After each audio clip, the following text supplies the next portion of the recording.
네, 오늘 사도행전 18장입니다. 사도행전 18장 1절. 이 일이 있은 후에 바울이 아테네를 떠나 고린도에 이르러 우상의 도시인 아테네를 떠났습니다. 이제 고린도에 도착했습니다. 바울이. 2절. 본도 태생의 유대인인 아굴라를 만났다. 아굴라는 그의 아내 브리스길라와 함께 최근에 이탈리아에서 왔는데, 이것은 글라우디오가 모든 유대인은 로마에서 떠나라는 칙령을 내렸기 때문이다. 바울은 그들을 찾아갔으며, 본도 태생이라고 했는데 본도가 도시 이름입니다. 본도에서 태어났단 말이죠. 그래서 본도에서 태어난 유대인 아굴라라고 말합니다. 그러니까 아굴라는 유대인이에요. 근데 아굴라의 아내가 누구죠? 브리스길라입니다. 브리스길라. 그 브리스길라는 유대인이 아니라 로마 귀족 가문 출신입니다. 그런데 이 복음을 듣고요, 이제 아굴라를 만나가지고 결혼하게 됐어요. 그러니까 로마 사람하고 이제 유대인이 이제 결혼을 하게 되면서 이제 로마 시민권을 박탈당했다고 합니다. 그러면서 이제 유대인 가족으로 이렇게 살게 됐어요. 그렇게 되면서 이 글라우디오가 누구냐 하면 가이사입니다. 로마 황제죠. 이제 가이사가 모든 유대인은 로마에서 떠나라고 이렇게 칙령을 내렸습니다. 그러니까 이탈리아의 수도가 로마죠. 그래서 로마에서 유대인은 떠나라, 그래서 아굴라하고 브리스길라가 이제 로마를 떠나가지고 고린도로 온 겁니다. 그래서 이제 바울이 이제 만난 거예요. 만났는데 계속 보겠습니다.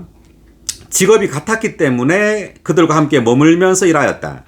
그들의 직업은 천막을 만드는 일이었다. 직업이 같았다. 그러니까 아굴라도 천막을 만드는 일을 했다는 겁니다. 그리고 이제 바울도 부모로부터 이제 부모님도 천막을 만드는 일을 했는 것 같아요. 그래서 바울도 천막 만드는 일을 했고, 이 아굴라도 천막 만드는 일을 했기 때문에 함께 그 일을 했습니다. 천막 만드는 일을 했어요. 그러니까 바울이 전시관으로 복음만 전한 게 아니라 이렇게 생계를 위해서 천막 만드는 일을 했다는 거죠.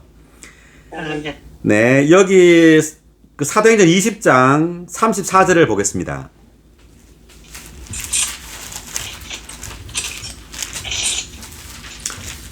한번 읽어보시겠어요? 여러분도 아시는 것처럼 이 두 손으로 나와 내 일행에게 필요한 것을 공급하였습니다.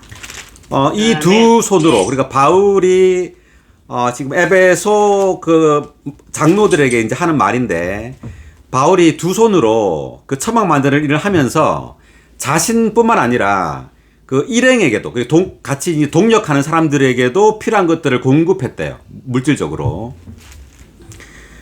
자, 한 구절 더 보겠습니다. 고린도 전서 4장 12절.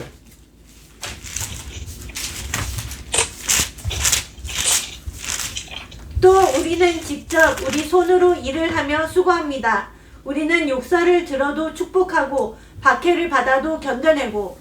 네, 이것도 이제 바울이 직접 우리 손으로 일을 한다의 말이 천막 만드는 일을 하면서 바울은 복음 일을 했던 겁니다. 자, 또 한 구절. 데살로니가 전서 2장 9절.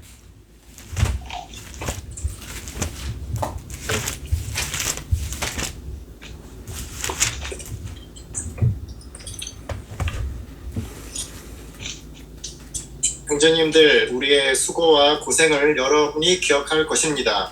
우리는 여러분 중 누구에게도 짐이 되지 않으려고 밤낮으로 일하면서 여러분에게 하나님의 복음을 선포하였습니다. 아멘. 다 같이 한번 더 읽어볼까요? 형제님들, 우리의 수고와 고생을 여러분이 기억할 것입니다.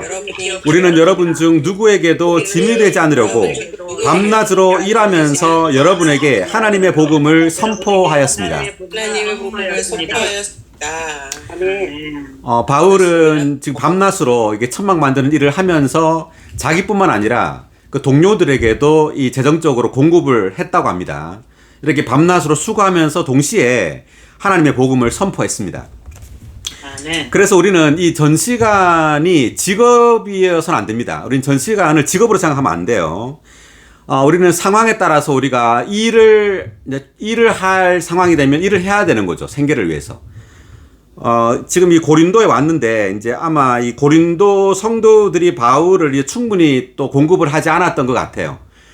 그래서 또 바울이 청막 만드는 일을 이제 하면서 복음을 전했는데 고린도 전서 9장 6절 보겠습니다.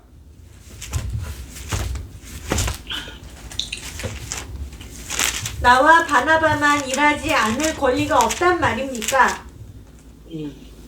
네, 계속 6절부터 몇 절이죠? 계속 읽어보세요. 도대체 누가 자기 비용으로 군복무를 하겠습니까? 누가 포도원을 가꾸고 그 열매를 먹지 않겠습니까? 혹은 누가 양떼를 치면서 그 양떼의 젖을 먹지 않겠습니까? 내가 사람의 관점으로 이 말을 하고 있단 말입니까? 율법도 이것들을 말하고 있지 않습니까? 모세의 율법에 소가 곡식을 밟아 떨어내는 동안 소에게 주둥망을 씌워서는 안 됩니다. 라고 기록되어 있는데 도대체 하나님께서 관심하시는 것이 소들이란 말입니까? 아니면 전적으로 우리를 위하여 말씀하신 것입니까? 자, 잠깐만요. 여기 보니까 바울이 모세 율법의 말씀을 가지고 오죠. 9절에 보니까 소가 곡식을 밟아 떨어내는 동안 소에게 주둥망을 씌우지 마라. 자, 이 말은 소가 곡식을 밟아 일하는 동안에 소가 먹을 수 있도록 주둥망, 못 먹도록 주둥망을 씌우잖아요. 근데 그거 씌우지 말라는 거죠.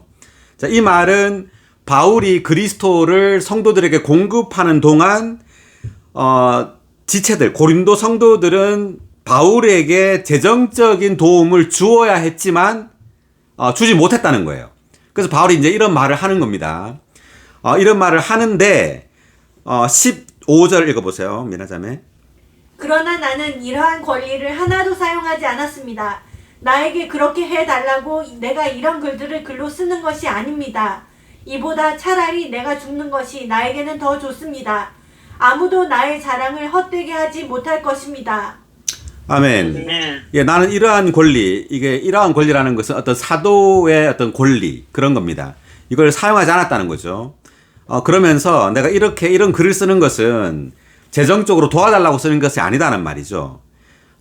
이보다 차라리 내가 죽는 것이 나에겐 더 좋습니다.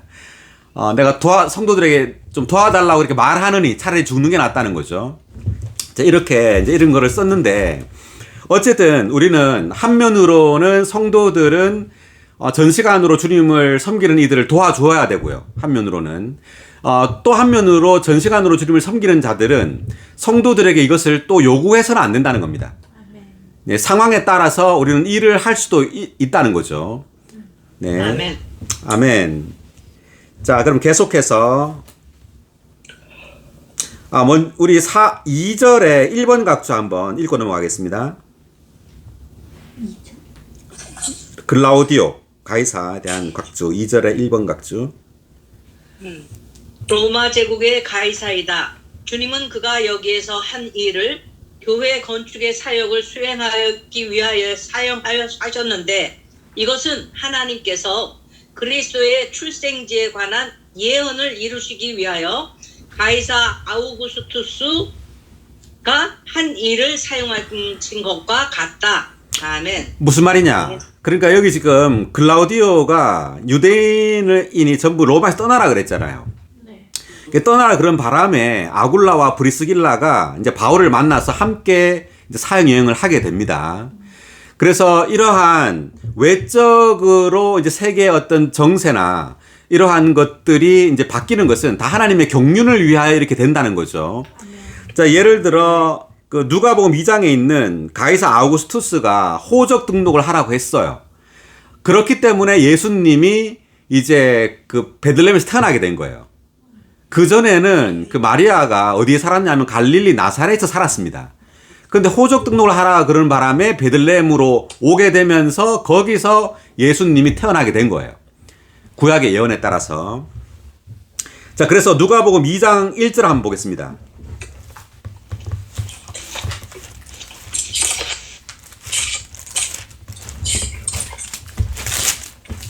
그 무렵 가이사 아우구스투스가 칙령을 내려 온 천하에 호적 등록을 하게 하였는데. 네, 가이사 아우구스투스가 이제 이때 로마 황제입니다. 황제가 호적 등록을 하라고 했죠. 그래서 3절에 보니까 모든 사람이 등록하러 각자 자기의 본 동네로 돌아갔다. 요셉도 다윗의 가문과 가계에 속한 사람이었으므로 갈릴리 나사렛 동네에서 유대에 있는 베들레헴이라는 다윗의 동네로 자기와 약혼한 마리아와 함께 등록하러 올라갔는데 마리아는 이미 임신 중이었다 돼 있죠. 그래서 이 호적 등록을 하라 그러는 바람에 갈릴리 나사렛 동네에 살다가 이제 베들레헴이라는 다윗의 동네로 간 겁니다. 갔을 때 이제 마리아가 예수님을 낳은 거예요. 예, 그래서 구약의 예언에 따라서 구약에서 이제 예수님이 베들레헴에서 태어난다는 예언에 따라서 이렇게 가이사의 이러한 호적 등록이라는 이러한 어떤 정세를 주님이 사용하시는 거죠. 그래서 지금 이 땅에서 벌어지는 모든 어떤 세계 정세, 정치, 이 모든 것들은 다 하나님의 경륜을 위하여 다 이렇게 수행되고 있는 거예요. 아멘. 아멘. 네. 자, 계속해서 이제 4절 읽겠습니다. 돌아와서 바울은 안식일마다 회당에서 변론하며 유대인들과 헬라인들을 설득하려고 했다. 고린도에 온 겁니다. 이제 고린도에서 안식일마다 회당에 갔다고 합니다.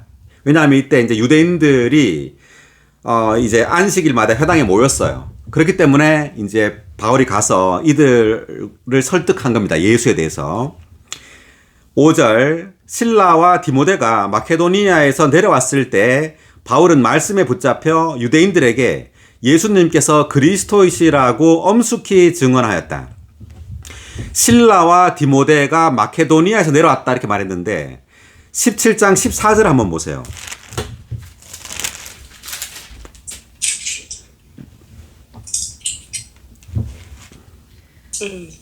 읽어요? 읽으세요. 그러자 형제들은 즉시 바울을 내보내어 바닷가까지 가게 하였다. 그러나 실라와 디모데는 베레아에 남아 있었다. 베레아에 지금 실라와 디모데가 남아 있었습니다. 이제 데살로니가하고 베레아하고 전부 마케도니아에 있어요. 그래서 이제 베레아에 남아 있다가 다시 돌아와서 18장 5절을 보니까 실라와 디모데가 마케도니아에서 내려왔다 이 말은 베레아에서 이제 이 고린도에 온 거예요. 네, 17장 14절에서 베레아에 있다가 베레아가 마케도니아입니다. 마케도니아에 있는 베레아. 거기서 이 고린도로 왔습니다. 그때 바울은 말씀에 붙잡혀 유대인들에게 예수님께서 그리스도라고 엄숙히 증언했다 이렇게 말했죠. 그래서 말씀에 붙잡혀라는 말은 성경을 가지고 유대인들에게 바로 이 예수가 그리스도라는 것을 증명했다는 뜻입니다. 네. 6절 그러나 유대인들이 반대하고 모독하니 바울이 옷을 털면서 그들에게 말하였다. 여러분의 피가 여러분의 머리로 돌아갈 것입니다. 나는 깨끗합니다. 지금부터 나는 이방인들에게로 가겠습니다. 유대인들이 이제 예수님께서 그리스도라는 바울의 복음을 받아들이지 않았다는 겁니다. 7절 바울이 그곳을 떠나 하나님께 경배하는 디도 유스도라는 사람의 집에 들어갔는데 그의 집은 회당 옆에 있었다. 회당장 그리스보가 그의 온 집안 식구와 함께 주님을 믿었고 많은 고린도 사람들도 말씀을 듣고서 믿고 침례를 받았다. 디도 유스도라는 사람의 집에 갔는데 이 집에 디도 유스도라는 사람만 있는 게 아니라 회당 옆에 있었기 때문에 여기에 많은 이제 고린도 사람들도 여기에 같이 왔어요. 그리고 회당장 그리스보도 이 집에 와서 바울의 복음을 들은 거예요. 복음을 듣고 그리스보와 그의 온 집안 식구가 함께 주님을 믿게 된 겁니다. 그래서 주님을 믿었을 뿐만 아니라 믿고 뭘 받았다고요? 침례. 네, 침례를 받았죠. 그래서 항상 믿는 이들은 사도행전에 특히 침례를 받는 것이 나와요. 예수를 믿을 뿐만 아니라 이제 외적으로 이것을 간증하기 위해서 또 침례를 받은 겁니다. 9절 주님께서 밤에 이상으로 바울에게 말씀하셨다. 두려워하지 말고 말하여라. 잠잠하지 마라. 아멘. 다시 한번 같이 할까요? 두려워하지 말고 말하여라. 잠잠하지 마라. 아멘. 네, 두려워하지 말고란 말은 두려워했단 말이에요. 이제 왜냐하면 이때 당시 유대인들은 바울을 잡아서 죽이려고 하는 상황입니다. 이렇게 죽이려고 하는 상황에서 바울은 아주 담대하게 복음을 이제 전하고 있었지만 어쨌든 두려운 상황이에요. 그때 주님은 바울에게 용기를 준 겁니다. 두려워하지 말고 말하여라는 거죠. 잠잠하지 말라는 겁니다. 그래서 우리도 다른 사람들에게 복음을 전하는 것을 두려워하지 말고 입을 다물고 있지 말고 말하라는 거죠. 아멘. 네, 말씀 하나 찾아보겠습니다. 누가복음 19장 40절.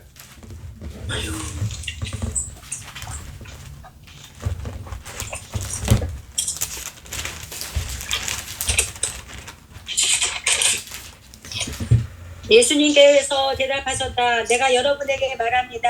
이 사람들이 잠잠하면 돌들이 외칠 것입니다. 아멘. 내가 여러분에게 말합니다. 이 사람들이 잠잠하면 돌들이 외칠 것입니다. 아멘. 아멘. 자, 이 사람들이 잠잠하면, 이 사람들이 누구냐 하면 37절에 보니까 제자들의 온 무리가 지금 하나님을 찬양하기 시작했어요. 그 38절을 한번 읽어볼까요, 같이? 주님의 이름으로 오시는 왕이시여, 찬송을 받으십시오. 하늘에서는 평화요, 가장 높은 곳에서는 영광입니다. 아멘. 하늘에서는 평화요, 가장 높은 곳에서는 영광입니다. 네, 이렇게 막 외치니까 39절에 그 바리새인들이 뭐라고 했냐면 예수님께 선생님의 제자들을 꾸짖으십시오 라고 하니까 예수님께서 내가 여러분에게 말합니다. 이 사람들이 잠잠하면 돌들이 외칠 것입니다. 네, 그래서 우리가 집회에서 막 외치고 선포하고 찬양을 해야 될까요? 아니면 입을 다물고 있어야 될까요? 찬양을 해야죠. 찬양하고 선포하고. 네, 우리는 집회에서 입 다물고 있으면 안 돼요. 우리는 찬양하고 선포하고 외쳐야 됩니다. 아멘. 아멘. 네, 우리는 조용하고 고요하고 질서 정연한 집회를 원하면 안 되고 외치고 선포하고 떠들썩한 집회를 만들어야 돼요. 아멘. 할렐루야. 할렐루야. 할렐루야. 할렐루야. 네. 네, 이 사람들이 잠잠하면 돌들이 외칠 것입니다. 아멘. 돌들이 외칠 것입니다. 아멘. 네, 다시 돌아와서 지금 어디를 했죠? 10절. 아, 10절. 자, 10절 하겠습니다. 내가 직접 너와 함께 있으니 아무도 너에게 손을 대서 해치지 못할 것이다. 왜냐하면 이 도시에 내 백성이 많기 때문이다. 자, 이 도시라는 것은 이제 고린도입니다. 고린도 도시에 주님의 백성이 많다는 거죠. 그래서 이 도시에서 복음을 선포해야 된단 말입니다. 그래서 잠잠하지 말라는 겁니다. 11절. 바울은 1년 6개월 동안 거기에 머물면서 그들 가운데서 하나님의 말씀을 가르쳤다. 오랫동안 머물렀습니다. 1년 6개월 동안 고린도에 머물렀어요. 그래서 고린도 사람들에게 이제 하나님의 말씀을 가르쳤습니다. 12절. 그러나 갈리오가 아가야의 총독으로 있을 때 유대인들이 한마음 한뜻으로 바울을 대적하여 일어나 그를 재판석으로 끌고 가서 말하였다. 유대인들이 이제 또 여기 고린도에 있었죠. 그래서 유대인들이 한마음 한뜻이 됐어요. 믿는 이들만 한마음 한뜻이 되는 게 아니라 유대인들도 한마음 한뜻으로 지금 바울을 대적하여 일어난 겁니다. 13절. 이 사람이 바울이죠. 이 사람이 사람들에게 율법에 어긋나는 방식으로 하나님께 경배하라고 선동하고 있습니다. 자, 이렇게 이제 유대인들이 말한 겁니다. 율법에 어긋나는 방식. 그러니까 율법에서는 성전에서 제물로 하나님께 경배해야 된다는 거죠. 그렇지만 바울은 이제 그 시대가 끝났다는 겁니다. 지나갔다는 거죠. 이제 우리는 어떻게 하나님께 경배해야 되죠? 영으로. 영과 진정. 네, 영 안에서 진실함으로 하나님께 경배해야 되죠. 아멘. 아멘. 자, 이 말씀이 어디 있을까요? 요한복음 4장 24절. 아멘. 맞습니다. 찾아볼까요? 요한복음 4장 24절.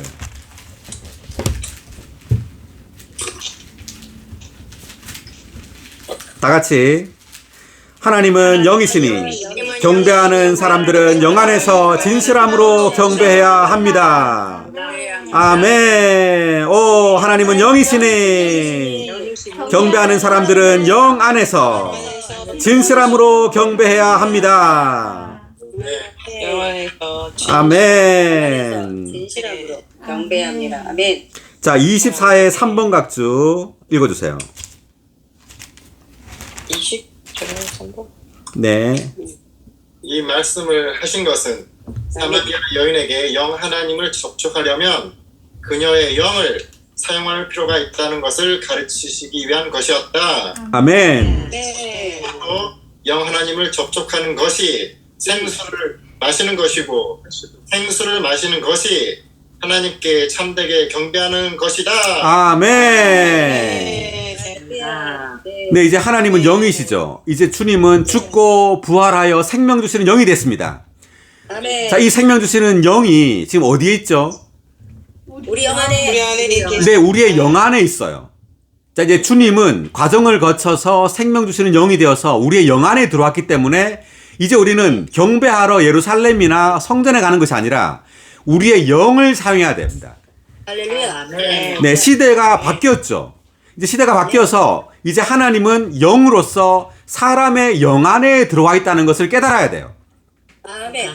네, 그래서 우리는 언제나 무엇을 사용하는 사람이 돼야 되죠?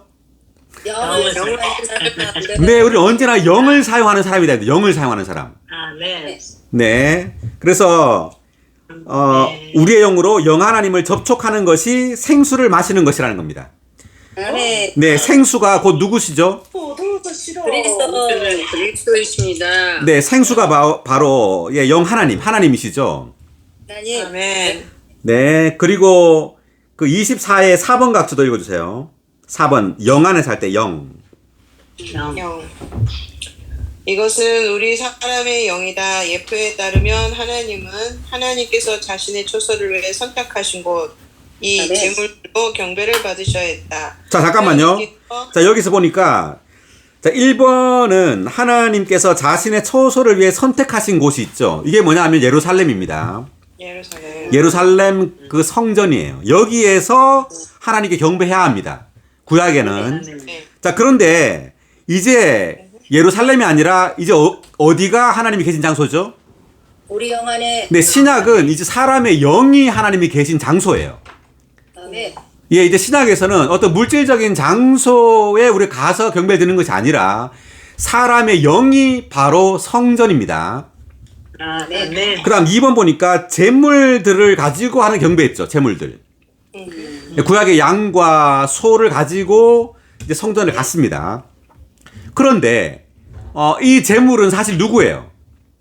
그리스도. 네, 그리스도가 바로 어린 양이고 소죠. 바로 그리스도가 바로 하나님의 재물들입니다. 자, 그러므로 이제 우리는 하나님께 갈 때 누구를 가지고 가야 돼요? 그리스도. 네, 그리스도를 가지고 가는 겁니다. 할렐루야. 아멘. 네, 계속 읽어보세요, 자매님. 2번 제물로 경배를 받으셔야 했다. 하나님께서 자신의 처소를 위해 선택하신 곳은 오늘날 하나님의 처소가 있는 사람의 영을 예표한다. 또한 아멘. 이 제물들은 그리스도를 예표하는데 그리스도는 사람들이 하나님께 경배할 때 드린 모든 제물의 성취이자 실제이다. 네, 여기까지. 아멘. 네, 여기까지요. 그래서 장소는 바로 하나님의 처소가 있는 사람의 영이고, 사람의 영. 네, 그리고 재물들은 바로 그리스도라는 거죠. 그리스도. 네, 굉장히 중요합니다. 아주 중요해요. 이제 시대가 구약에서 신약으로 바뀌었습니다. 시대가 전환이 되면서 이제 예루살렘이 아닌 사람의 영이 바로 하나님이 계신 곳이고요. 이제 물질적인 어떤 재물, 동물이 아닌 그리스도, 우리 안에 영으로 들어오신 이 그리스도가 바로 재물이에요. 아멘. 네, 우리는 이 그리스도를 가지고 하나님께 경배해야 합니다. 우리의 영 안에서. 네. 놀랍습니다. 놀랍습니다. 놀랍습니다. 네, 사도행전 다시 돌아와서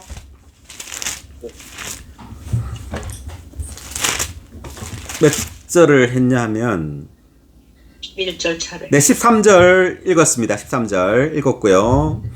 자, 14절. 바울이 입을 열려고 할 때 갈리오가 유대인들에게 말하였다.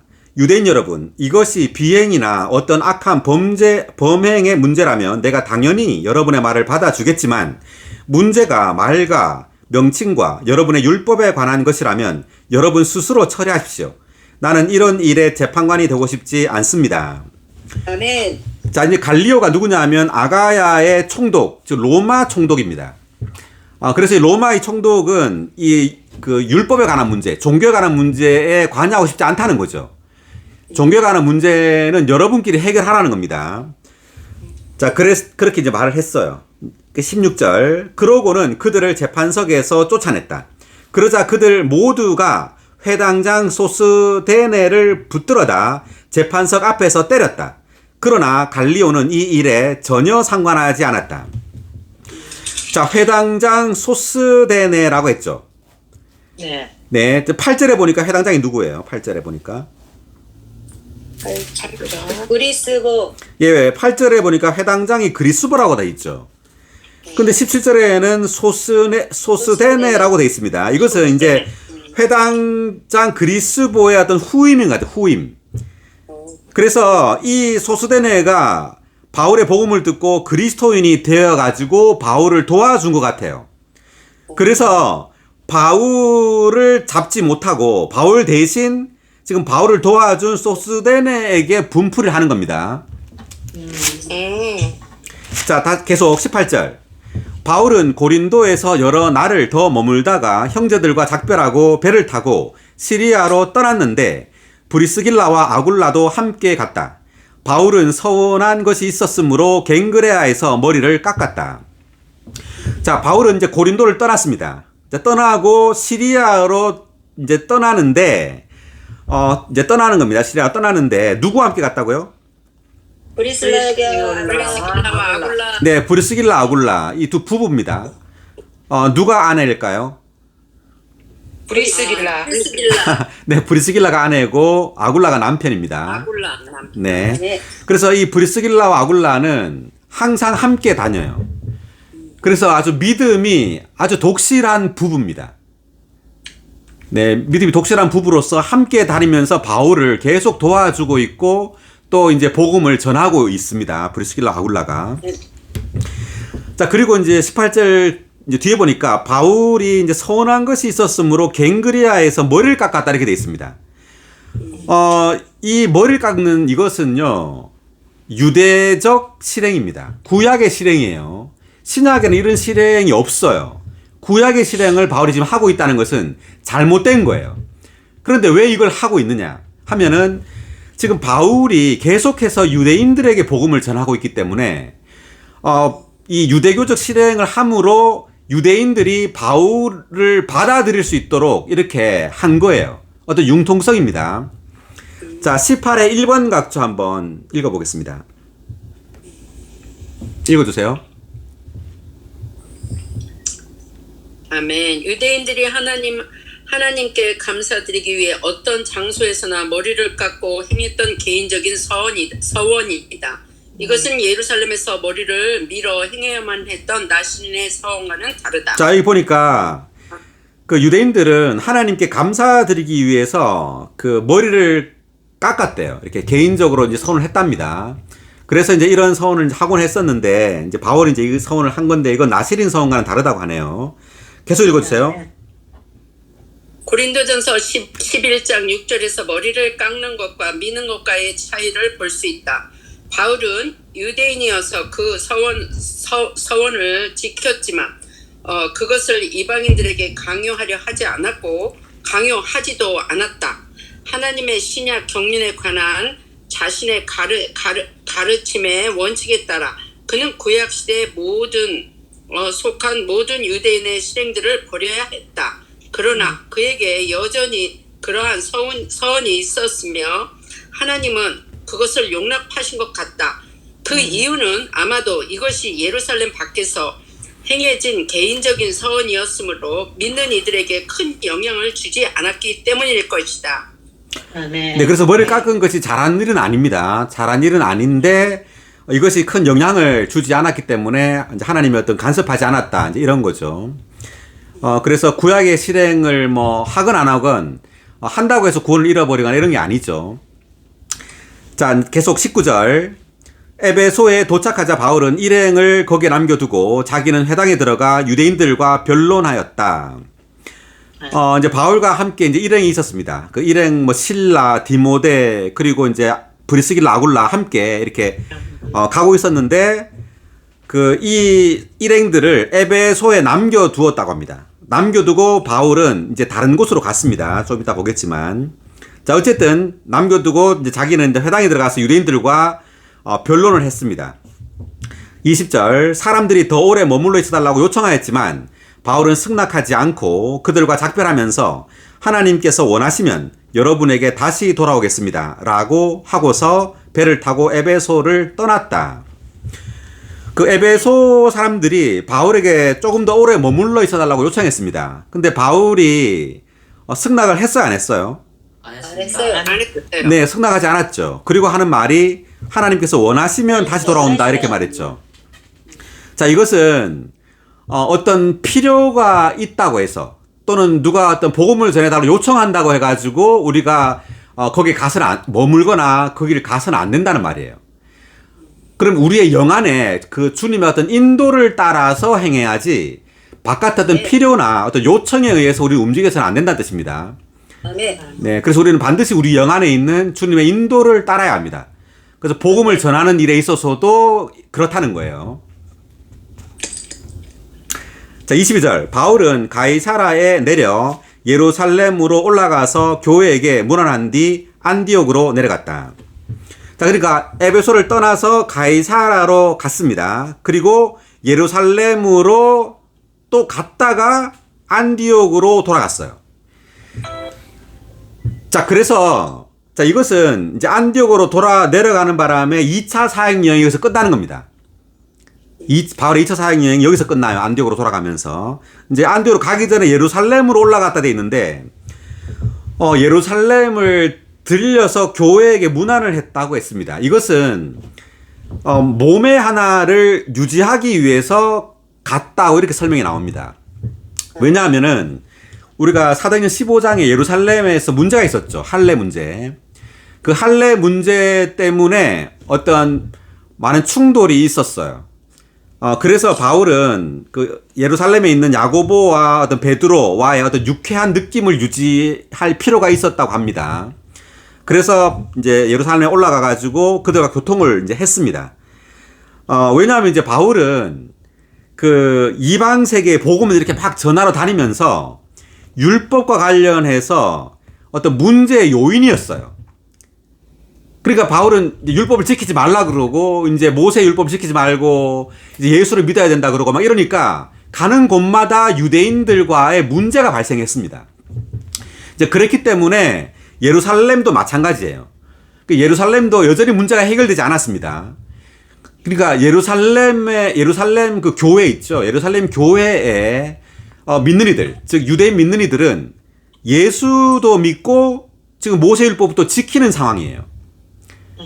그러니까 유대인들은 예수를 믿는다 하더라도 모세율법까지 지켜야지 구원을 얻는다고 생각하고 있는 겁니다. 지금 예루살렘에 있는 믿는 이들은. 네, 그래서 아주 심각한 상황이에요. 지금 예루살렘의 상황이. 그 심각한 상황이 그 사도행전 21장에서 다시 한번 나옵니다. 특별히 이제 야고보가 굉장히 큰 문제입니다. 야고보가. 야고보는 아주 구약과 신약의 이 하나님의 경륜을 이제 혼합시켜 놨어요. 그래서 야고보서를 읽으면은 그 야고보가 얼마나 혼합되어 있는지를 알게 됩니다. 네. 도대체 믿음으로만 아니라 행위도 있어야 된다. 이런 말을 야고보서에서 여러 차례 하고 있어요. 그것은 야고보가 여전히 예수도 믿으면서 모세 율법도 지켜야 하는 것으로 야고보는 알고 있고 그렇게 가르치고 있었던 겁니다. 지금 예루살렘에서. 자, 그래서 이제 바울은 예루살렘에 어쨌든 올라갔습니다. 가서 교회에 문안하고 다시 안디옥으로 내려와서 2차 사역 여행을 마치게 됩니다. 네, 23절. 바울은 거기서 얼마 동안 지내다가 떠났다. 그는 갈라디아와 부르기아 지역을 차례로 거쳐가면서 모든 제자를 경고하게 하였다. 바울은 자기가 복음을 전파했던 곳을 이렇게 계속해서 이제 들립니다. 들려가지고 그들을 경고하게 해요. 믿음에 있어서. 그리고 말씀의 공급을 하는 거예요. 그래서 우리가 교회가 세워진 곳을 가서 그들에게 다시 계속해서 이 하나님의 목적과 이런 경륜, 예수와 어떤 그런 그리스도의 몸을 건축에 관한 이러한 것들을 계속해서 그들이 공급함으로 경고하게 할 필요가 있었다는 거죠. 아멘. 네, 24절입니다. 아볼로라는 유대인이 에베소에 왔는데 그는 알렉산드리아 태생으로 언변이 좋고 성경에 능통한 사람이었다. 아볼로가 이제 등장합니다. 아볼로가 어디에 왔죠? 에베소. 네, 에베소에 왔죠. 예, 그 바울이 에베소를 떠났죠. 이제 바울은 에베소에 없습니다. 없고 바울의 이제 일행이 거기 남아 있었죠. 이제 실라, 디모데 그리고 뭐 브루스길라, 아굴라가 에베소에 있는 상태에서 이제 아볼로가 온 겁니다.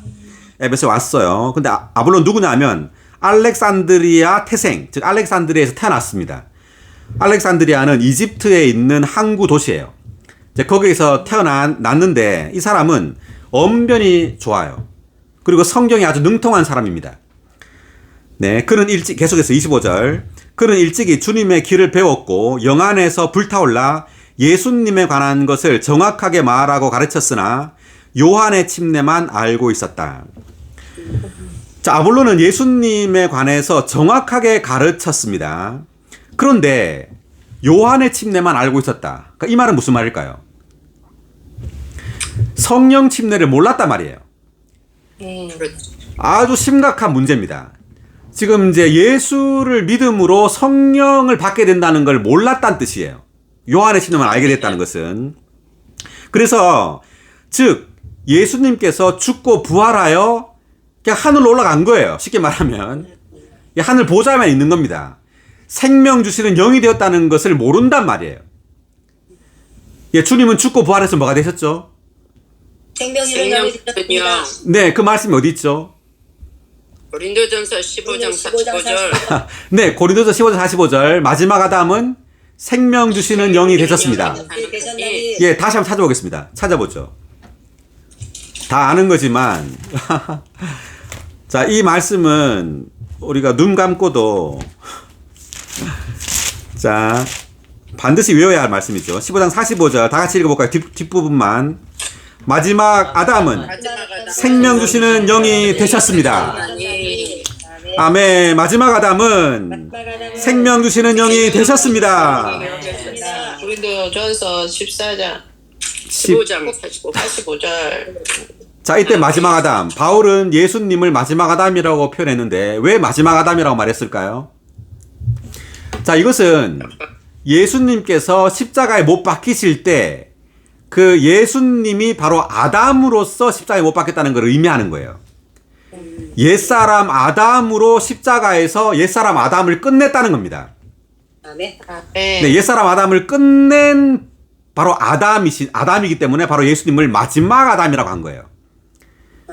네, 십자가에서 아담은 끝났습니다. 그리고 죽고 부활하셔서 이제 뭐가 되셨다고요? 생명 주시는 영이 되신 겁니다. 네, 생명 주시는 영이 되어서 이제 모든 믿는 이들에게 이제 주님은 들어오시는 거죠, 영으로. 그래서 그들을 거듭나게 하는 겁니다. 자, 그래서 이 아볼로는 예수님에 관한 것들을 알았지만, 주님께서 죽고 부활하셨다는 걸 알았지만, 부활하여 생명 주시는 영이 되어서 이제 믿는 이들의 안으로 생명 주시는 영으로 들어온다는 걸 몰랐어요. 그래서 성령 침례를 몰랐다는 거죠. 자, 마태복음 3장 11절 보겠습니다.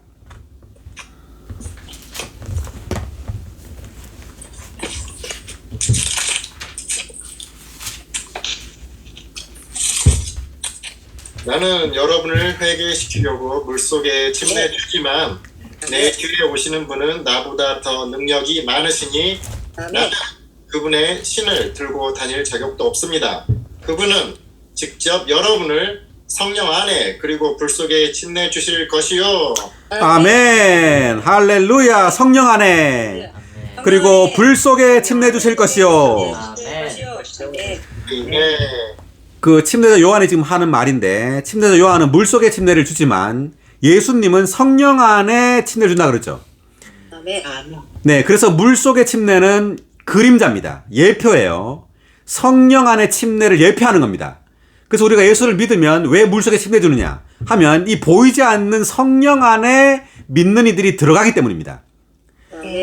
네, 이제 주님은 죽고 부활하심으로 드디어 생명 주시는 영이 되심으로 성령 안에 침례를 줄 수 있게 된 거예요.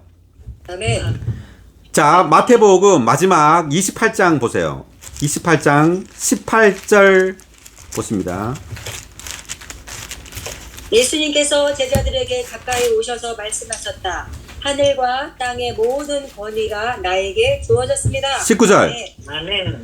그러므로 여러분은 가서 모든 민족을 나의 제자로 삼아 아버지와 아들과 성령의 이름 안으로 침례를 주고 아멘. 그러므로 여러분은 가서 모든 민족을 나의 제자로 삼아 아버지와 아들과 성령의 이름 안으로 침례를 주고 네, 이제 주님은 죽고 부활하셨습니다. 마태복음 28장에서 부활하시고 난 다음에 한 말이죠. 이제 아버지와 아들과 성령의 이름 안으로 침례를 주라고 합니다. 아멘. 자, 왜냐하면 이제 부활하심으로 주님은 드디어 생명 주시는 영이 되셨죠. 할렐루야. 이제 드디어 사람들을 성령 안에 침례 줄 수 있게 된 겁니다. 아멘. 네, 이 성령 안의 침례는 바로 아버지와 아들과 성령, 신성한 삼일성의 침례예요. 아멘. 네, 이제 주님은 죽고 부활하여 생명 주시는 영이 되었는데 이 생명 주시는 영이 바로 아버지와 아들과 성령입니다. 성령. 아멘. 네, 신성한 삼일성 전체가 바로 생명 주시는 영입니다.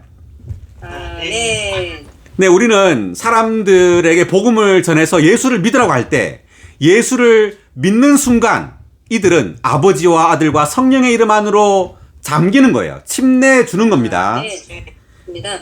네, 그래서 다시 돌아와서 이 아볼로는 요한의 침례만 알았다는 것은 바로 예수 그리스도께서 죽고 부활하여 생명 주시는 영이 되어서 이제 믿는 이들에게 성령으로 쏟아부어진다는 것을 몰랐단 말입니다. 아멘. 그렇습니다. 자, 26절. 그가 회당에서 담대히 말하기 시작하자 브리스길라와 아굴라가 그의 말을 듣고 그를 데려와서 하나님의 길을 더 정확하게 설명해 주었다. 그러니까 아볼로의 이 사역이 부족하다는 거죠. 그러니까 하나님의 경륜에 대한 이상이 부족했기 때문에 브리스길라와 아굴라가 아볼로를 데리고 와가지고 하나님의 길을 더 정확하게 설명해 준 겁니다. 아멘. 28절.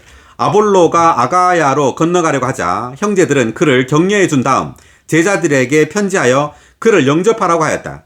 아볼로가 거기에 도착하여 믿은 사람들에게 은혜로 많은 도움을 주었다. 그러니까 아볼로가 이제 아가야로 갔습니다. 가서 사람들에게 은혜로 많은 도움을 주었다고 합니다. 28절. 왜냐하면 그는 예수님께서 그리스도이신 것을 성경으로 증명해 보이며 대중 앞에서 힘있게 유대인들을 논박하였기 때문이다. 네, 그래서 이제 아볼로는 성경을 가지고, 이때 성경 구약 성경입니다. 구약 성경을 가지고 예수께서 바로 그리스도라는 걸 증명한 겁니다. 자, 19장. 계속합니다. 19장. 아볼로가 고린도에 있을 때 바울이 위쪽 지역들을 거쳐 에베소에 와서 몇몇 제자들을 만나게 되었다. 자, 아볼로는 이제 에베소를 떠나서 고린도로 갔습니다. 그때 바울은 에베소로 왔어요. 네. 아까 우리가 18장 20절에 보니까 에베소에 있는 사람들이 바울을 조금 더 오래 머물러 달라고 요청했지만 바울이 하나님께서 원하시면 다시 온다 그랬죠. 다시 온다 그랬는데 다시 이제 왔습니다. 19장 1절에서 다시 이제 에베소에 온 겁니다. 다시 바울이. 자, 에베소 왔는데 2절 바울이 그들에게 이제 에베소 믿는 이들에게 말했죠. 여러분이 믿을 때 성령을 받았습니까? 라고 하니 그들이 아닙니다. 우리는 성령이 있다는 말조차 듣지 못하였습니다. 라고 하였습니다. 자, 그러니까 바울은 아볼로가 복음을 전하고 갔던 에베소 믿는 이들에게 이렇게 질문한 겁니다. 여러분이 믿을 때, 예수를 믿을 때 성령을 받았습니까? 라고 물었죠. 이것이 아주 핵심적인 질문입니다. 예수를 믿으면 뭘 받게 된단 말이죠? 성령을 받습니다. 네, 예수를 믿으면 성령을 받는단 말이에요. 왜냐? 아멘. 예수가 바로 성령이에요. 아멘. 예수를 믿는다는 것은 예수를 영접한단 말이죠. 예수님을 영접한다는 것은 성령을 영접하는 겁니다. 아멘. 네, 왜? 예수가 바로 생명 주시는 영이 되었잖아요. 주님은 죽고 부활하여 생명 주시는 영이 되었기 때문에 이제 주님을 믿는다는 것은 성령을 받는다는 뜻이에요. 아멘. 자, 그런데 받았습니까? 그러니까 에베소 사람들이 하는 말이 우리는 성령이 있다는 말조차 아볼로로부터 듣지도 못했단 말이죠. 그래서 아볼로는 성령, 즉 성령의 존재, 주님이 죽고 부활하여 생명 주시는 영, 성령이 되었다는 것을 알지 못했다는 뜻입니다. 자, 그 다음 3절. 그래서 바울이 그렇다면 여러분은 무슨 침례를 받았습니까? 라고 하니 그들이 요한의 침례입니다. 라고 하였다. 바울이 말하였다. 요한은 회개의 침례를 주면서 사람들에게 내 뒤에 오시는 분, 곧 예수님을 믿으십시오. 라고 하였습니다. 그들이 이 말을 듣고 주 예수님의 이름 안으로 침례를 받았다. 아멘. 자, 그래서 그 아볼로가 요한의 침례를 줬단 말은 이 요한의 그 물침례를 다만 형식으로 취했단 말이에요. 네, 형식으로 취했단 말이고 이제 다시 주 예수님의 이름 안으로 침례 받았단 말은 예수님을 믿음으로 아멘. 예수님과 유기적으로 연결되었단 말이에요. 아멘. 아멘. 자, 오늘날 많은 기독교인들은요, 예수를 믿는 것을 객관적으로 생각하죠. 자, 예수를 나는 믿었습니다. 이제 주님이 오시면, 하나님이 오시면, 내가 예수를 믿었기 때문에 저 천당으로 데려갈 거예요. 이렇게 생각합니다. 자, 그게 아니라 예수를 믿을 때 우리는 주님과의 생명의 연결을 가지게 되는 겁니다. 아멘. 이제 주님과 연합되는 거예요. 연합됨으로 주님이 되는 거예요. 할렐루야. 네, 2000년 전에는 한 분의 예수가 이 땅에 걸어 다녔지만 지금은 수많은 믿는 이들이 예수죠. 할렐루야. 우리가 사도행전 9장에서 말했잖아요. 9장에서 하늘에서 사울아 사울아 네가 왜 나를 박해하느냐.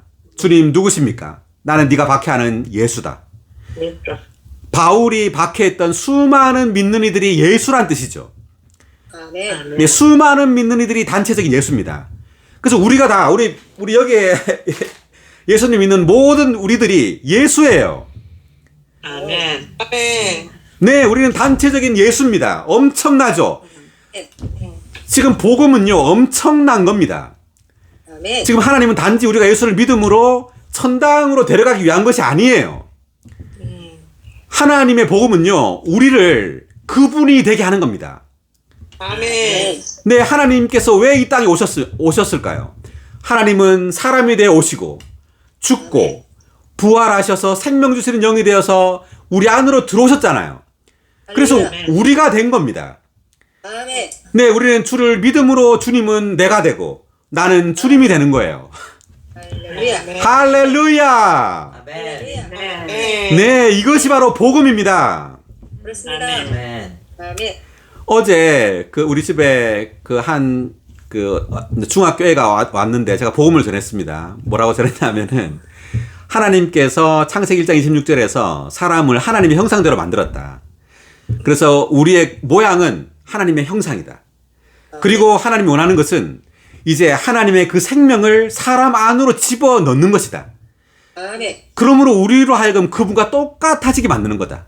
할렐루야. 그렇습니다. 예를 들어서 우리가 찰흙으로 코끼리 모양을 만들었다면 코끼리 모양은 코끼리 모양인데 그 안에 만약에 우리가 코끼리의 생명을 집어넣는다면 얘가 어떻게 되겠느냐? 살아있는 코끼리가 되는 거예요. 그죠? 그러니까 하나님께서 흙으로 사람을 만들었는데 이 모양이 누구 모양이에요? 하나님. 하나님의 모양이죠. 하나님의 모양을 만들었죠. 근데 그 속에 지금 누가 들어오는 거예요? 하나님. 네, 하나님의 모양을 가진 사람 안에 하나님의 생명, 하나님이 들어오는 겁니다. 아멘. 그래서 우리를 하나님의 자녀라고 하잖아요. 그래서 우리를 하나님의 아들들이라고 하는 거 아니에요? 아멘. 놀랍습니다. 하나님은 그분 자신의 재생산, 하나님의 복사판을 만들고 있는 겁니다. 할렐루야! 할렐루야. 아멘. 네, 바울이 이 복음을 가지고 지금 온 땅으로 가고 있는 겁니다. 주 예수여. 아멘. 6절, 바울이 그들에게 안수하자 성령께서 그들 위에 내려오셨다. 그들은 다른 언어들로 말하였고 예언도 하였는데 모두 12사람쯤 되었다. 계속 8절, 바울이 회당에 들어가 석 달 동안 하나님의 왕국에 관하여 변론하고 설득하면서 담대하게 말하였다. 아멘. 지금 회당에 들어갔습니다. 그래서 그 회당 에베소죠. 지금 에베소 그 회당에 들어가서 석 달 동안 무엇에 관하여 말했죠? 하나님의 하나님의 왕국. 왕국. 네, 하나님의 왕국에 관하여 말했습니다. 자, 하나님의 왕국은 뭐냐 하면 예수님을 믿음으로 예수님과 유기적으로 하나 된 이 믿는 이들이 바로 하나님의 왕국이에요. 네, 하나님의 왕국은 바로 믿는 이들입니다. 아멘. 네, 믿는 이들이 바로 하나님의 왕국을 구성하는 겁니다. 아멘. 네, 이 하나님의 왕국을 구성하기 위하여, 하나님의 왕국을 가져오기 위하여 하나님은 이 땅으로 사람으로 예수로 오시고 죽고 부활하여 생명 주시는 영이 되셔서 믿는 이들 안으로 들어감으로 우리를 하나님의 왕국이 되게 하는 겁니다. 아멘. 놀랍습니다. 놀랍습니다. 아멘. 할렐루야. 아멘. 아멘. 네, 9절. 그러나 어떤 사람들은 마음이 무디어져서 순종하지 않고 무리 앞에서 그 길을 비방함으로 바울이 제자들을 데리고 그들에게서 벗어나 두란노 학원에서 날마다 토론하였다.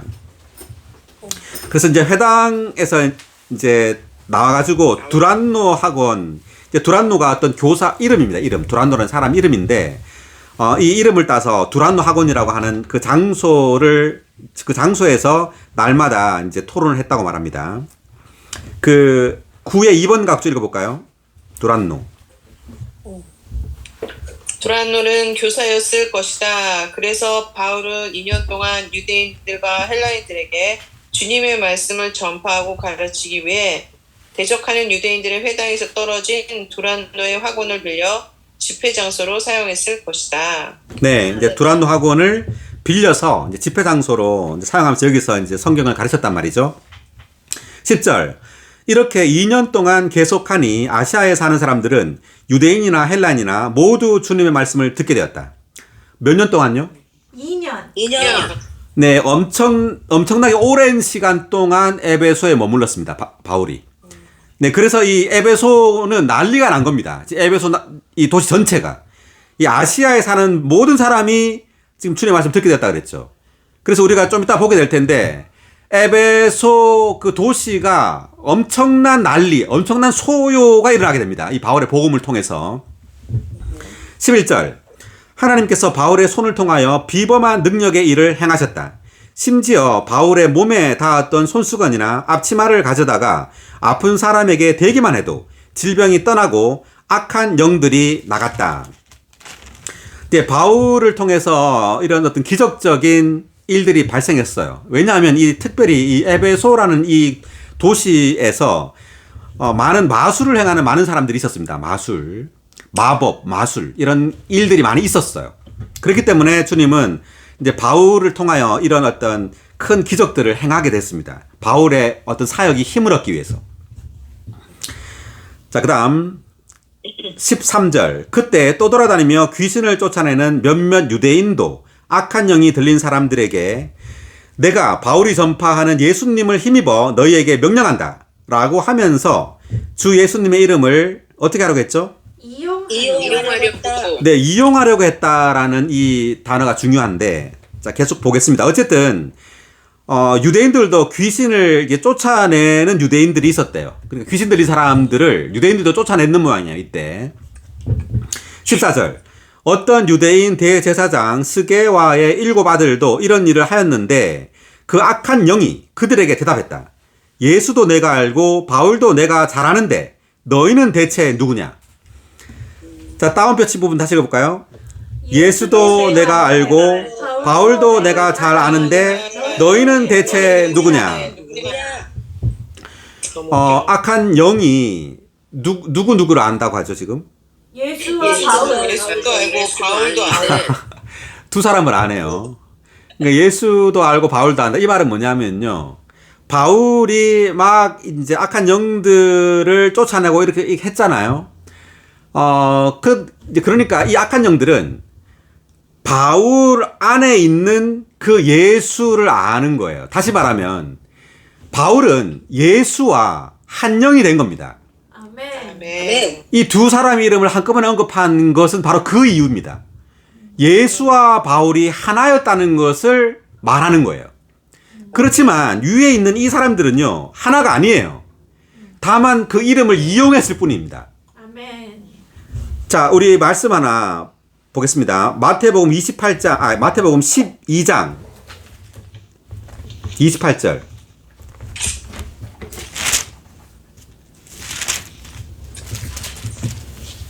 그러나 내가 하나님의 영에 의해 귀신을 쫓아낸다면 하나님의 왕국이 이미 여러분에게 와 있는 것입니다. 아멘. 다 같이. 내가 하나님의 영에 의해 귀신들을 쫓아낸다면 하나님의 왕국이 이미 여러분에게 와 있는 것입니다. 와 있는 것입니다. 아멘. 하나님의 영에 의해.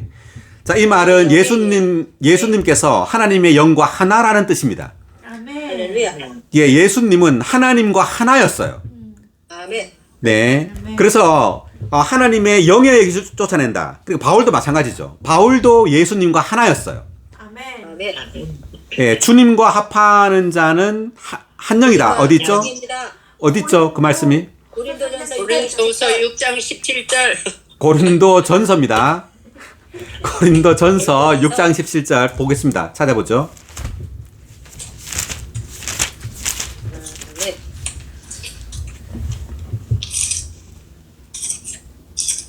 아멘. 다 같이. 그러나 주님과 합하는 사람은 주님과 한 영입니다. 아멘. 다시 한번. 그러나 주님과 합하는 사람은 주님과 한 영입니다. 아멘. 아멘. 예, 17의 1번 각주 읽어주세요.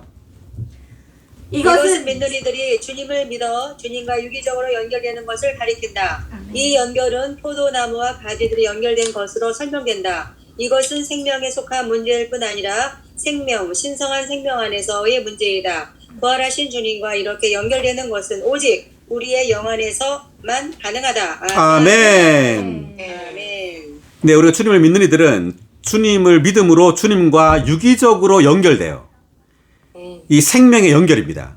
그래서 우리 신학에서 우리가 주 예수를 믿음으로 우리는 주님과 한 영이 되는 겁니다. 아멘. 아멘. 네, 생명의 연결, 유기적인 연결이죠. 아멘. 그래서 주님과 한 영 된 이 바울은 바로 주님과 한 영이 되어서 귀신들을 쫓아낸 겁니다. 아멘. 아멘. 자, 계속해서 16절입니다. 악한 영이 들린 사람이 그들에게 뛰어올라 짓눌러 이기니 그들은 상처를 입은 채 벗은 몸으로 그 집에서 도망하였다. 이 일이 에베소에 살고 있는 모든 유대인들과 헬라인들에게 알려지자 그들은 모두 두려움에 사로잡혔으며 주 예수님의 이름은 존귀하게 되었다. 아멘. 오, 주 예수님의 이름은 존귀하게 되었다. 아멘. 아멘. 그리고 믿은 사람들이 많이 와서 자기들이 행하여 온 일들을 자백하고 공개하였다.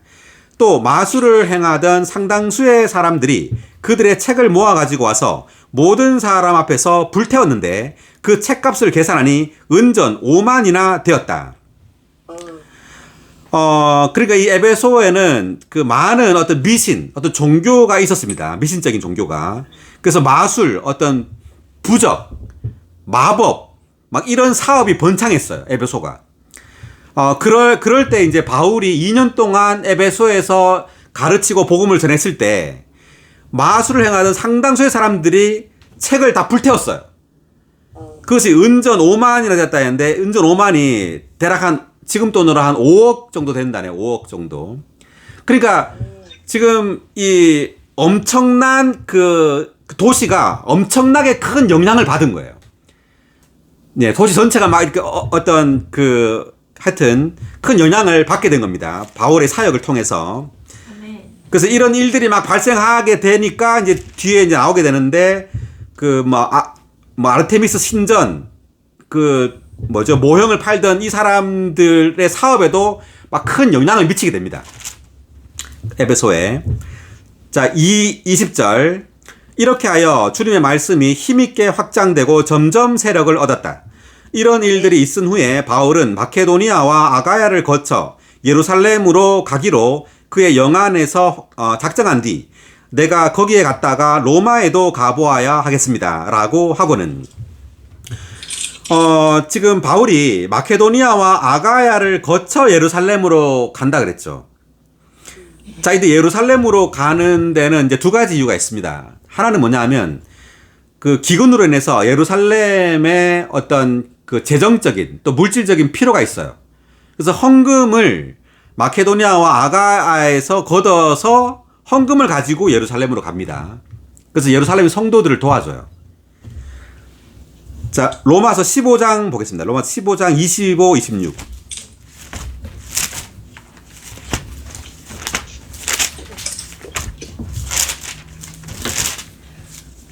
그러나 지금 나는 성도들에게 공급을 하는 일로 예루살렘에 갑니다. 왜냐하면 마케도니아와 아가야 사람들이 예루살렘에 있는 성도들 중 가난한 사람들을 위하여 기쁜 마음으로 얼마를 헌금하였기 때문입니다. 아멘. 자, 여기 보니까 그 성도들을 공급하는 일로 예루살렘에 간다 그랬고요. 26절 보니까 마케도니아와 아가야 사람들이 예루살렘에 있는 성도들 중 가난한 사람들을 위하여 기쁜 마음으로 얼마를 헌금하였다 그러죠. 네, 그래서 이 헌금을 가지고 이제 예루살렘에 있는 성도들에게 이제 가는 겁니다. 바울이. 자, 다시 돌아와서 22절.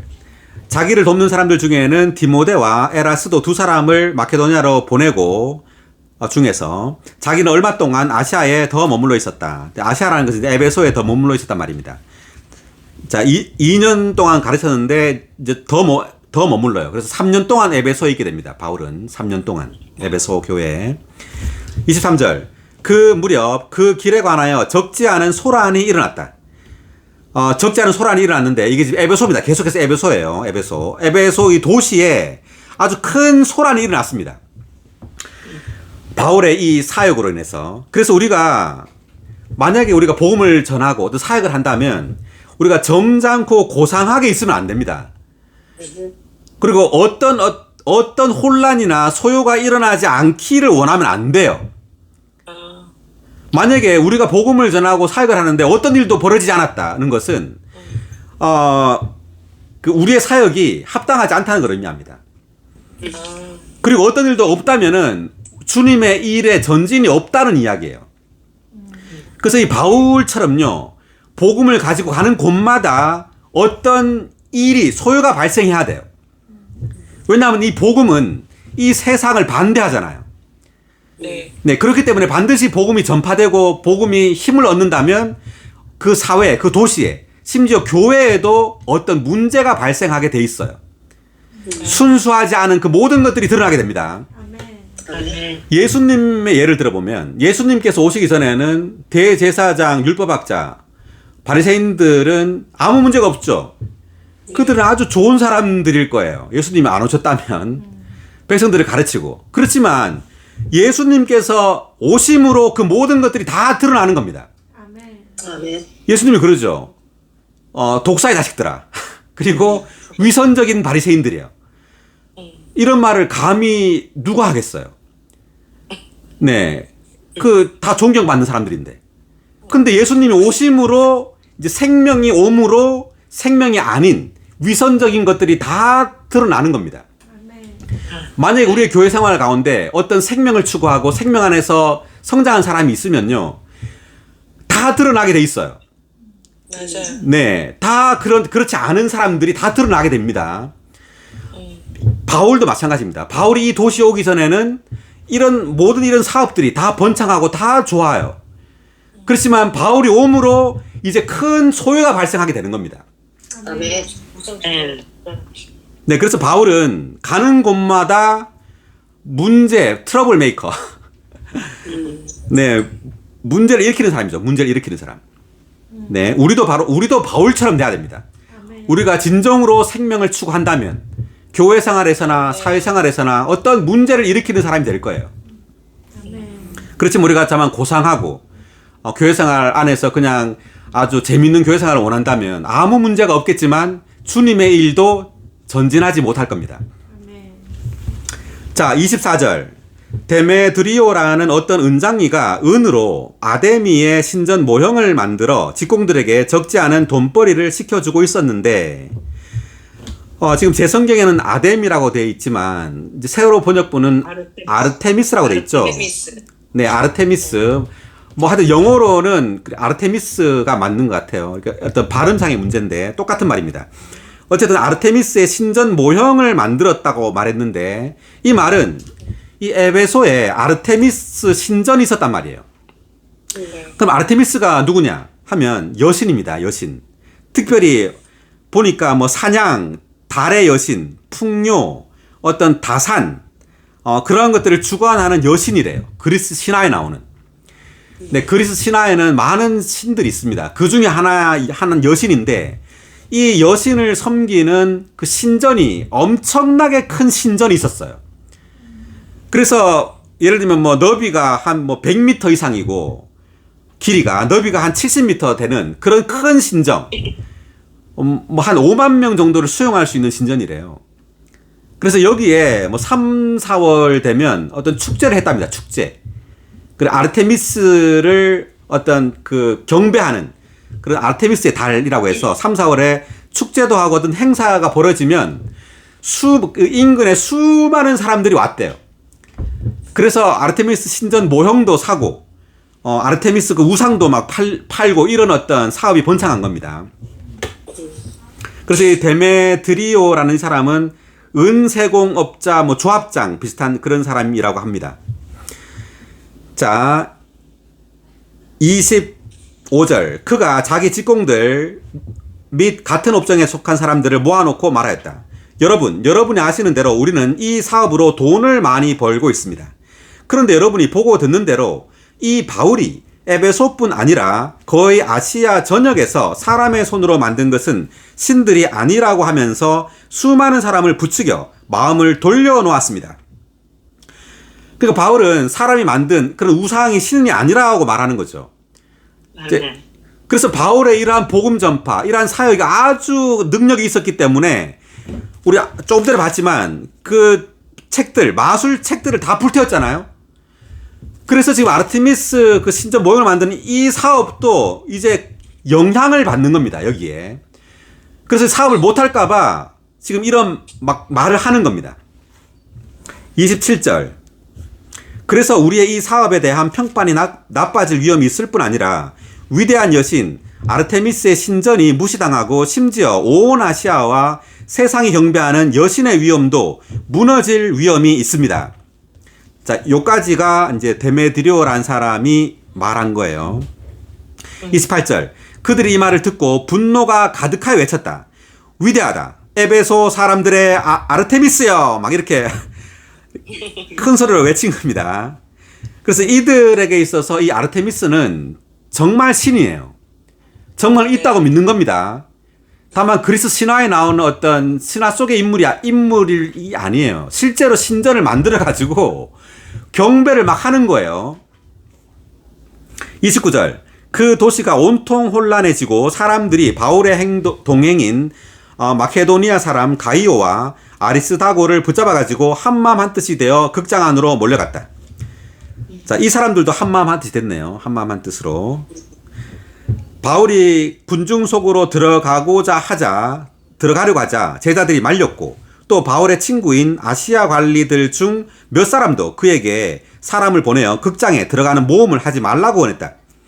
그러니까 이 에베소 사람들이 그 가이오하고 아리스다고를 붙잡아 극장 안으로 들어갔죠. 그러니까 바울도 극장 안으로 들어가려고 하는 겁니다. 그랬더니만 들어가지 말라는 거죠. 죽을 수 있다고. 32절. 그런데 어떤 사람들은 이렇게 또 어떤 사람들은 저렇게 외쳐대니 모인 사람들이 혼란에 빠졌으며 대부분은 자기들이 무엇 때문에 모였는지도 몰랐다. 극장에 다 모였는데 우리가 왜 왔지? 여기 지금 무슨 일이 있지? 이제 이런 겁니다. 어떤 사람이 알렉산더를 무리 가운데서 지정하니 유대인들이 그를 앞으로 내어 밀었다. 그래서 알렉산더가 조용히 하라고 손짓을 해가며 군중에게 해명하고자 하였다. 자, 33절을 보면 이게 무슨 말이냐면요. 알렉산더를 지정해서 유대인들이 알렉산더를 앞으로 이렇게 내밀었대요. 내밀었더니만 알렉산더가 이제 조용히 하라고 하고는 군중에게 무슨 말을 하려고 했단 말입니다. 해명을. 이게 무슨 말이냐면 이 알렉산더도 유대인이에요. 근데 이제 이 유대인들이 알렉산더를 앞으로 내밀 이유는 뭐냐면은 유대인들은 이 아르테미스 여신을 믿지 않아요. 믿지 않습니다. 뿐만 아니라 바울도 반대해요. 유대인들은. 자, 그렇기 때문에 이 알렉산더 보고 해명하라는 거죠. 자, 이 소요는 유대인인 우리로 일어나서 된 소요가 아니다. 바울이라는 사람인데 우리와 바울은 아무 상관없다. 우리도 바울 싫어한다. 이 말을 하라는 겁니다. 자, 34절. 그러나 그들은 그가 유대인인 것을 알고 모두 한 목소리로 위대하다. 에베소 사람들의 아데미여 라고 하면서 약 2시간 동안이나 외쳤다. 그러니까 이제 알렉산더라는 이 사람이 유대인인 것을 알고는 에베소 사람들이 알렉산더가 해명하고자 하는 것을 막았어요.